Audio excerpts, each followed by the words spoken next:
Good morning बच्चों। हम बंधुत्व जाति तथा वर्ग आरंभिक समाज ये चैप्टर पढ़ रहे हैं और इसका हमने पहला वीडियो देखा और हम इस चैप्टर में ये पढ़ रहे हैं कि इतिहासकार जो साहित्यिक कृतियाँ होती हैं उनका इस्तेमाल इतिहास में किस तरह से करते हैं। इस चैप्टर में इतिहासकारों द्वारा महाभारत जो एक महाकाव्य है उसका इस्तेमाल इतिहास में किस तरह से किया गया ये हम देख रहे हैं, तथा साथ ही दूसरी जो साहित्यिक किताबें हैं उनका किस प्रकार इस्तेमाल करते हैं। तो हमने पहले वीडियो में ये भी देखा था कि जो इतिहासकार होते हैं वो इतिहास जानने के लिए जिन साहित्यिक ग्रंथों का इस्तेमाल करते हैं उसमें बहुत ही सावधानी बरतते हैं और वो अनेक पहलुओं पर विचार करते हैं।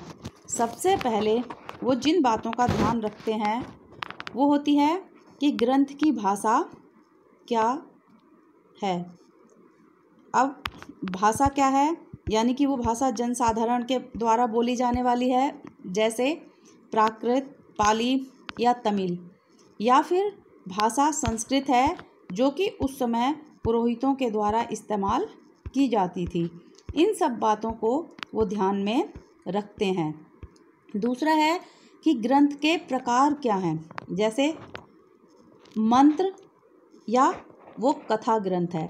जैसे मान लीजिए जो अनुष्ठान करता है उनके द्वारा मंत्रों की रचनाएं हुई हैं, या वो एक तरह से कथा ग्रंथ हैं जो कि साधारण जनता से जुड़े हुए हैं। अनुष्ठान पुरोहितों से जुड़े हुए हैं जो कि संस्कृत भाषा का ज़्यादा इस्तेमाल करते थे, तथा जो कथा ग्रंथ हैं वो साधारण जनता से जुड़े हुए हैं। साधारण जनता ऐसा भी हो सकता था कि वो बहुत पढ़ी लिखी ना हो और वो कथाओं को सुनकर अपने समाज के बारे में जान सकती थी। इसी प्रकार से इतिहासकार किसी भी साहित्यिक ग्रंथ का इस्तेमाल करने से पहले वो ये भी ध्यान रखते हैं कि ग्रंथ के लेखक कौन थे। अब जैसे मान लीजिए महाभारत वो एक बहुत ही जटिल ग्रंथ है और इसके द्वारा इतिहास का पुनरुत्थान करना एक बहुत कठिन कार्य है, कोई आसान कार्य नहीं है। तो इसमें अब जैसे मान लीजिए सबसे पहले हम ये देखेंगे कि महाभारत संस्कृत में लिखा गया है, और लेकिन इसमें जो संस्कृत भाषा है वो वेदों में इस्तेमाल होने वाली संस्कृत भाषा से अधिक सरल है। महाभारत की जो विषय वस्तु है उसके दो शीर्षक हैं, एक है आख्यान और दूसरा है उपदेशात्मक, यानी कि जो राइटर हैं उन्होंने इसको दो भागों में बांटा है। अब ये दो भागों में क्यों बांटा गया है, जैसे मान सबीजिए कि जो आख्यान है उसमें कहानियाँ आती हैं और वो कहानियाँ लोगों को एक प्रकार का सबक देती हैं, यानी कि कुछ वो सिखाती हैं। दूसरा है उपदेशात्मक जो कहानियाँ उपदेशात्मक हैं वो सामाजिक आचार विचार से जुड़े हुए हैं, और हम ये कह सकते हैं कि महाभारत वो एक नाटकीय कथानक है। तो इस तरह से महाभारत को दो तरह से समाज में से जोड़ने की कोशिश की गई है। अब आप एक चीज़ देखिए, जैसे महाभारत है, इतिहासकार ये भी ध्यान रखते हैं किसी भी साहित्यिक ग्रंथ को इतिहास के लिए इस्तेमाल करने के लिए कि ये जो ग्रंथ है ये किसी एक लेखक के द्वारा लिखा गया है या कई सारे लेखकों के द्वारा ये लिखा गया है। तो वैसे तो ये माना जाता है कि जैसे मान लीजिए जो महाभारत है वो वेद व्यास जी के द्वारा रचित है, वेद व्यास जी ने उसकी रचना की।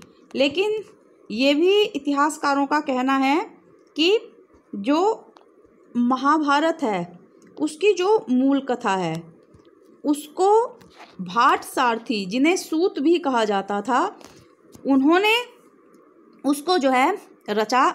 यानी कि भाट सारथी का मतलब है वो राजाओं के साथ युद्धों में जाया करते थे और युद्धों में जाने के बाद वो राजाओं को जब युद्ध करते देखते थे तो उनके पराक्रम को वो जो है गीतों के माध्यम से या किसी माध्यम से जनता के सामने व्यक्त करते थे। तो ये जो है मौखिक रूप से प्रेषण किया जाता था जो महाभारत का। इसके बाद क्या हुआ, 5वीं शताब्दी में ब्राह्मणों ने इस परंपरा पर अपना अधिकार कर लिया। उस समय क्या था, 5वीं शताब्दी में सरदारी यानी कि थोड़े जो हैं छोटे छोटे क्षेत्रों में सरदारियां उभर रही थीं और उनका संबंध युद्ध से रहता था। तो इसलिए उन्होंने जो है महाभारत का जो मेन एक भाग जो रखा वो कुरु और पांचालों के बीच में युद्ध से संबंधित रखा और उसमें जो है युद्ध को प्रमुखता दी गई। ऐसे ही मान लीजिए कई बार क्या होता है कि जो साहित्यिक कृतियाँ होती हैं समय के अनुसार उनमें जो है कहानियाँ जोड़ दी जाती हैं। जो मूल ग्रंथ होता है वो कई बार जो है इतना बड़ा नहीं होता। जैसे कि महाभारत है, महाभारत में कहा जाता है 1,00,000 श्लोक हैं उसमें, लेकिन इतिहासकार ये मानते हैं कि ऐसा भी हो सकता है कि महाभारत में पहले 10,000 ही श्लोक हों, बाद में समय समय पर जो है जो ब्राह्मण थे या दूसरे लोग थे उन्होंने जिसका भी समाज पर प्रभाव रहा उन्होंने महाभारत में जो है श्लोकों को वो जोड़ते गए और उसमें नई नई कथाएं उभर कर आने लगी। जैसे 200 ईस्वी पूर्व से 200 ईस्वी तक जो है विष्णु और कृष्ण को ज़्यादा माना जाता था, विष्णु जी की और कृष्ण जी की पूजा ज़्यादा की जाती थी। इसके बाद मनुस्मृति के प्रकरण को जो है 200 से 400 ईस्वी में जोड़े गए महाभारत में। तो इस तरह से महाभारत में बहुत सारी कहानियाँ उभर कर आईं और बहुत कुछ जो है नई नई चीज़ें आईं। ऐसा इतिहासकारों का जो है मानना है कि समय समय पर जो है ग्रंथों में कहानियाँ अपने समय के अनुसार जोड़ी जाती हैं और वो मूल कथा से जो है बहुत अलग हो जाता है और बड़ा भी हो जाता है। अब सबसे बड़ी बात यह है कि जैसे महाभारत से संबंधित एक खुदाई के बारे में जो है जानकारी मिलती है। अब ये खुदाई कहाँ पे हुई है, महाभारत में हस्तिनापुर राज्य का वर्णन है कि हस्तिनापुर जो है जो महाभारत का मेन केंद्र था जहाँ पे महाभारत कालीन शासकों का राज्य था। तो इससे संबंधित जो है एक इतिहासकार हैं पुरातत्ववेत्ता वी लाल, उन्होंने मेरठ ज़िले में उत्तर प्रदेश में मेरठ डिस्ट्रिक्ट है वहाँ पे हस्तिनापुर नामक एक गांव है और वहाँ पे खुदाई की तो वहाँ पे उनको कुछ अवशेष मिले। तो ऐसा थोड़ा अनुमान लगाया जाता है कि हो सकता है ये अवशेष जो हैं उसी हस्तिनापुर के हों जिसका जिक्र महाभारत में है। और उसमें जो देखने के लिए मिला कि वहाँ पे कच्ची मिट्टी के घर बनाए गए हैं और सरकंडे में जो है मिट्टी मिला के जो है छतें बनाई गई हैं और बाद में पक्की ईंटों का भी इस्तेमाल किया गया। फिर ये भी देखा गया कि वहाँ पे जो है जो वलय कूप होते थे यानी कि गंदा पानी निकालने के लिए एक छोटी कुएं का आकार का गड्ढा बना लिया जाता था, उसमें पानी जाता था। ऐसी चीज़ें देखने के लिए मिली हैं। तो ये माना जाता है कि महाभारत में वैसे भी जो है वनों का और बस्तियों का बहुत ही अच्छी तरह से जो है वर्णन किया गया है। तो लेकिन हस्तिनापुर में आप देखेंगे इसमें हस्तिनापुर के बारे में एक नगर के रूप में जो है उसको वर्णन किया गया है और समुद्र से उसकी जो है तुलना की गई है। तो ये हो सकता है कि हस्तिनापुर का जो नगर के रूप में चित्रण हुआ है वो जब बाद में 6ठी शताब्दी ईस्वी पूर्व जो है उस समय जो है नगरों का विकास होने लगा या उससे पहले नगरों का विकास हुआ तो ये जो है हस्तिनापुर को जो है एक बड़े नगर की उपमा दे दी गई और इस तरह से जो है उसको नगर के रूप में जोड़ दिया गया। तो ये कहना भी एकदम अभी स्पष्ट नहीं हुआ है कि हस्तिनापुर में जो मेरठ में खुदाई हुई है वो उसी काल की है, लेकिन फिर भी इतिहासकार जो है दोनों चीज़ों का अध्ययन करते हैं ताकि जो है महाभारत को इतिहास से जोड़ा जा सके। और इतिहास से संबंधित जानकारी देने के लिए महाभारत का जो है प्रयोग किया गया है। तो इसके अलावा महाभारत के अलावा कुछ बौद्ध कथाएं हैं, उससे भी जो है समाज को जानने के बारे में हमें जानकारियाँ मिलती हैं। तो कल हम देख रहे थे कि उस समय जो है समाज में कैसी व्यवस्था थी और स्त्रियों का अधिकार कितना होता था, समाज में संपत्ति पे उनका क्या अधिकार था या माता का क्या स्थान था। ये सारी चीज़ें जो हैं जो साहित्यिक ग्रंथ थे उनके माध्यम से हम देख रहे थे महाभारत काल में। और जो दूसरे काल थे 6ठी शताब्दी ईस्वी पूर्व से 6ठी शताब्दी तक। और इसमें जो है कुछ और भी ऐसे अंश हैं जो समाज के बारे में जो है जानने ज़रूरी हैं। तो जैसे उस समय ये कहा गया था कि जो ब्राह्मण होते थे उन्होंने जो धर्मसूत्र या धर्म ग्रंथों में लिख दिया उसके अनुसार जो है समाज चलता था। तो उन्होंने ये कहा कि 4 वर्णों में समाज को विभाजित किया गया और उनके अनुसार जो है समाज का कार्य होता था। लेकिन कई बार ऐसा भी होता था कि जो वर्ण व्यवस्था थी उससे परे भी बहुत सारी जातियां और दूसरे लोग देखने के लिए मिलते थे। 4 वर्ण कैसे बांटे गए थे? जैसे ब्राह्मण हैं, उनका कार्य क्या है? अध्ययन का, और वेदों को पढ़ना, शिक्षा देना। इसके बाद जो है जो क्षत्रिय है वो युद्ध करेंगे, सुरक्षा प्रदान करेंगे, न्याय करना, वेद पढ़ना, यज्ञ करना, ये वो भी कर सकते थे, दान दक्षिणा देना। व्यापार का काम जो है जो वैसे माने गए थे उनका काम बताया गया था। शूद्रों को कहा गया था कि वो तीनों उच्च वर्णों की सेवा करेंगे। तो अगर हम देखें समाज में तो ये होना चाहिए कि जो क्षत्रिय और ब्राह्मण जो है बहुत सारे काम कर सकते थे, तो उनकी आर्थिक स्थिति बहुत ऊंची अच्छी होनी चाहिए। तो ऐसा दिखाया भी गया है पहले जो साहित्यिक कृतियाँ हैं कि ब्राह्मण और जो क्षत्रिय होते थे उनकी आर्थिक स्थिति अच्छी होती थी। लेकिन कई बार ये भी दिखाया गया है जो पुस्तकें हैं कि ब्राह्मण जो है बहुत ही दीनहीन भी दिखाए गए हैं।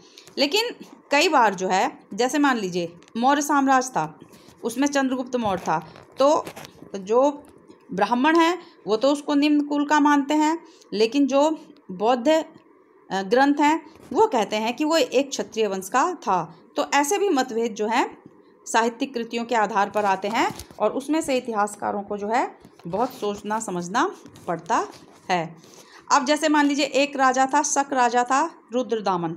उसको ये माना जाता है कि वो निम्न कुल से थे, जिनको मलेच्छ कहा जाता था, यानी कि अपने साथ उच्च कुल के लोग बैठना भी पसंद नहीं करने देते थे, उनको अपने से अलग रखते थे। लेकिन उसने जो उच्च कुल के राजा होते थे, जो वो कुछ समाज के लिए अच्छे काम करते थे, ऐसा उसने एक काम किया, उसने सुदर्शन सरोवर को, तालाब को जो है उसका दोबारा जो है पुनर्निर्माण कराया। इसके बाद जैसे सातवाहन है, वो अपने आप को जो है ब्राह्मण बताते थे और वो कहते थे वो क्षत्रियों को खत्म करने वाले हैं, और उनका जो है रुद्रदामन के साथ में जो है वैवाहिक संबंध भी दिखाया गया है। तो ये चीज़ें मतभेद पैदा करती हैं कि विवाह जो है एक ही वर्ण में होते थे और 8 विवाह के प्रकार बताए गए हैं, विवाह कई तरीके से होते थे। तो ऐसे चीज़ें देखने के लिए मिलती हैं कि समाज में बहुत सारी चीज़ें विरोधी भी थीं जो कि ब्राह्मण ग्रंथों में लिखी गई थीं। इसके बाद जैसे क्या हुआ कि जो लोग चारों वर्ण में सम्मिलित हो गए, उसके अलावा कुछ लोग थे जैसे जंगल में रहने वाले लोग थे, जैसे निषाद, आपने रामायण में निषाद नाम भी सुना हुआ है। इसके बाद जो है स्वर्णकार, जो सोने का काम करते थे, और भी ऐसे बहुत सारे लोग थे जो कि 4 वर्णों में शामिल नहीं हुए, तो उन्हें जो है जातियों को उनके व्यवसाय के अनुसार जातियों की उपाधियां उनको जो है दे दी गई। तो इस तरह से जो है जातियां जो हैं धीरे धीरे उभरने लगीं। कई बार व्यक्ति क्या होता था, जब वो देखता था किसी काम में उसको लाभ है या अच्छा लगता था तो वो अपने दूसरे काम को भी अपना लेता था। तो इस तरह से जो है जातियों का प्रादुर्भाव धीरे धीरे होने लगा। अब इसमें जो है कुछ और भी महत्वपूर्ण बातें हैं चैप्टर में। कुछ कहानियाँ भी दी हुई हैं जिनको हमें पढ़ना पड़ेगा और उसमें से जो है क्वेश्चन आएंगे, 8 नंबर के क्वेश्चन उसमें से आते हैं। तो वर्ण की हम बात कर रहे हैं तो वर्ण से अलग भी जो है कुछ लोग थे जिन्हें हम अपवित्र मानते थे। जैसे चांडाल शब्द आता है तो चांडालों के बारे में ये दे रखा है कि जो चांडाल हैं वो उच्च वर्णों से दूर रहते थे।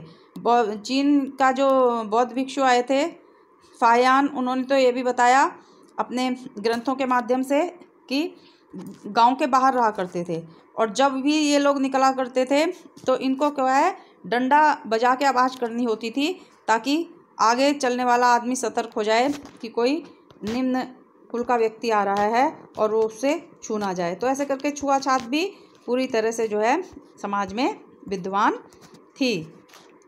अब सबसे बड़ी बात है कि संसाधनों पर किसका अधिकार था, वहाँ पे जो किस प्रकार के कार्य जो है लोग करते थे। तो राजाओं के अलावा जो है ब्राह्मणों के अलावा दास, भूमिहीन खेतिहर मजदूर जिनके पास ज़मीन नहीं थी, शिकारी, मछुआरे, पशुपालक, शिल्पकार, ये बहुत सारे लोग जो है रहा करते थे राज्यों में या समाज में। और संपत्ति के बारे में पुरुष और स्त्री में बहुत भिन्नता देखने के लिए मिलती थी। जैसे ये माना गया है मनुस्मृति में कि जो माता पिता हैं उनकी मृत्यु के बाद पुत्रों को समान अधिकार मिलेगा उनकी प्रॉपर्टी में, लेकिन जो ज्येष्ठ पुत्र है, बड़ा पुत्र है, वो उसको ज़्यादा भी मिल सकता है और वो विशेष भाग का अधिकारी हो सकता है। स्त्रियों को उनके पैतृक संसाधन में कोई हिस्सा नहीं मांग सकती हैं अपने पति की प्रॉपर्टी में। उनको केवल जो विवाह में उपहार मिले हैं या उनको कोई और तरह से उनके माता पिता या किसी व्यक्ति के द्वारा उपहार मिले हैं वो उनके ऊपर उनका अधिकार होता है और वो उनको जो है रख सकती हैं। तो संपत्ति के ऊपर भी जो है किस प्रकार का अधिकार होगा, इसमें भी अनेक रूपता देखने के लिए मिलती है। जैसे इसमें जो है प्रभावती का उदाहरण दिया है तो प्रभावती जो है वो प्रभावती गुप्त ने जो है वो कुछ धन की जो है स्वामिनी थी। तो ऐसा शायद बड़े लोगों में होता होगा जिनके पास अधिक पैसा होता था या जो राजकुल परिवारों से संबंधित थे, लेकिन साधारणतः जो है स्त्रियों को संपत्ति पर अधिकार नहीं माना जाता था। तो लैंगिक विविधता भी जो है समाज में देखने के लिए मिलती है। लेकिन बौद्ध भिक्षु जो हैं या हम कहेंगे बौद्ध धर्म के जो लोग थे वो जन्म के आधार पे जो सामाजिक विभाजन था उसको अस्वीकार करते थे। जैसे जो हिंदू ग्रंथ थे उनमें जो है सामाजिक विभाजन को स्वीकार किया गया है, लेकिन बौद्ध ग्रंथों में उसको अस्वीकार किया गया है। और इसके बाद जो है जैसे इसमें बहुत सारे उदाहरण दिए गए हैं कि जो समाज है वो हमेशा एक सा नहीं रहा, वो क्या है कि धीरे धीरे जो है बदलता रहा। समाज में ये भी देखने के लिए मिलता था कि जो दानशील व्यक्ति होता था उसका बहुत सम्मान होता था। कई बार जो है बहुत पैसे वाला और जो संपत्ति संग्रह करके रखने वाला व्यक्ति होता था उसका सम्मान समाज में नहीं होता था और दान करने वाले व्यक्ति का बहुत सम्मान होता था। इसलिए शायद जो है शासक हैं वो ज़्यादा से ज़्यादा जो है ज़मीनें लोगों को दान करते थे या संपत्तियां अपनी जो है लोगों को दान करते थे, जिससे उनका जो है समाज में सम्मान हो सके। तो ये चैप्टर है, इसमें ये कुछ बहुत इम्पोर्टेंट चीज़ें दी गई हैं जिनसे हमें साहित्यिक कृतियों से पता चलता है कि समाज में किस किस प्रकार के परिवर्तन आ रहे थे और किस तरह की जो है भिन्नता देखने के लिए मिलती थी। और इतिहासकार जो है इन साहित्यिक स्रोतों का बहुत ही सावधानी पूर्वक जो है इस्तेमाल करते हैं। केवल एक ही साहित्यिक स्रोत को पढ़ के जो है वो इसका इस्तेमाल नहीं करते हैं, जिससे कि समाज में जो है समाज के लोग, साधारण समाज के लोग क्या करते थे, इसकी सही जानकारी मिल सके, क्योंकि उनके बारे में बहुत कुछ नहीं लिखा गया है पुस्तकों में या जो साहित्यिक कृतियों में। ज़्यादातर जो है राजाओं के या पावरफुल लोगों के बारे में लिखा गया है।